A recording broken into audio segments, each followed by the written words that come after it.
પછી 11 મહિના 11 દિનો વડા એક દીકરી માંગવા આવ્યો છો, 2 બેરડાની દીકરીઓ નો દઉં માળું હોય મટી જાવ હોય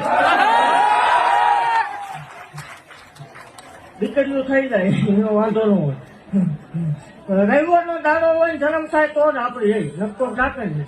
અને આભાર 2 દીકરીનો જન્મ થાય રાતે 9 નો ટેમ બને 2 દીકરીને દાદા હાથમાં હાથ આંગળી આવે તો માનવાનું કચરું બંધાણી મેળવે એવું જગજાહેર બોલું છું. જગત એમ કે ખોટું છે એટલે અમારું હાલે છે અત્યારે. ભલા મને આ વધારે ખગે તે ધૂણવાનું બંધ કરી દે. હું બોલી એ નિશાનમાં ફેર આવે, ટાઈમમાં ફેર આવે તે આ ગાડી છોડી દેવાની એવું જગજાહેર બોલું છું. દુનિયા બેઠી છે ને બોલું છું. આ ના સાંભળ આવે જગતમાં આવા દાખલા ઓછા આવે. આ દીકરી માંગવા, દીકરા માંગવા તો હવ આવે. 2 દીકરીઓ થાય, જન્મ થાય, નામ છે એનો નાશ છે, જન્મ થાય મર વાંચવાનો મારો